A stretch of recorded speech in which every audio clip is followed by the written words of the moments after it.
১২তম বিপিএলের আসর গড়াবে আগামীকাল, কিন্তু তার আগেই এখনও দল গোছানোর কাজে কম বেশি প্রত্যেকটা ফ্র্যাঞ্চাইজি ব্যস্ত রয়েছে। তবে আবারও চমক দেখালো সিলেট টাইটান্স।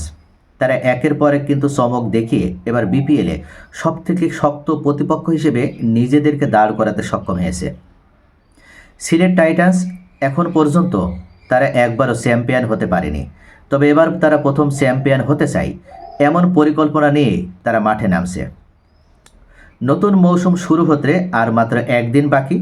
দলগুলো যখন শেষ মুহূর্তের প্রস্তুতিতে ব্যস্ত, ঠিক তখনই আবারও বড় চমক দেখালো সিলেট টাইটান্স।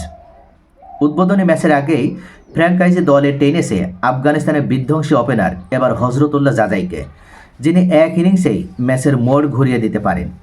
টি-20 ক্রিকেটে জাজাইয়ের পরিস্থিতি আলাদা করে দেওয়ার কিছু নেই।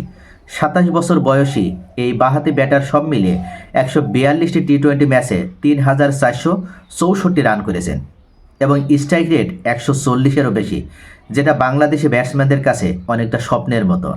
আন্তর্জাতিক টি-20তে মাত্র ৬২ বলে ১৬২ রানের সেই বিধ্বংসী ইনিংস এখনও ক্রিকেট ভক্তদের স্মৃতিতে কিন্তু টাটকা হয়ে রয়েছে। ২০২৪ সালের ডিসেম্বরের পর থেকে আফগানিস্তান জাতীয় দলের বাইরে থাকা জাজাইয়ের জন্য বিপিএল হতে পারে নতুন করে নিজেকে প্রমাণের একটা বড় মঞ্চ।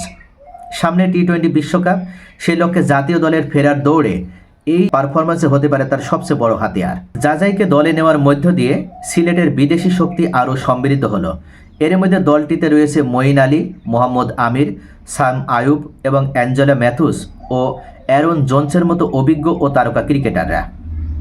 বাংলাদেশি তারকা ক্রিকেটারদের মধ্যে রয়েছে মেহেদী হাসান মিরাজ, নাসুম আহমেদ, পারভেজ হোসেন ইমন, আফিফ হোসেন, এমনকি এবাদত হোসেন। এদের উপস্থিতিও কিন্তু দলটিকে চরম একটা ভারসাম্য এনে দিয়েছে।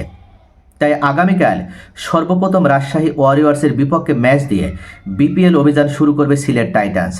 শুরুর আগেই জাজাইকে দলে টেনে তারা স্পষ্ট বার্তাই দিল, এবারের বিপিএলে শুধু অংশ নিতে নয়, লড়তে এসেছে, শিরোপার জন্য এসেছে এই সিলেট টাইটান্স। তো প্রিয় দর্শক, আপনাদের কি মনে হয় এবার আসলে সিলেট টাইটান্স কি তাদের এই ট্রফি খরা ঘোষাতে পারবে? আপনাদের মূল্যবান মতামত কমেন্টে জানাতে ভুলবেন না। সকলেই ভালো থাকুন।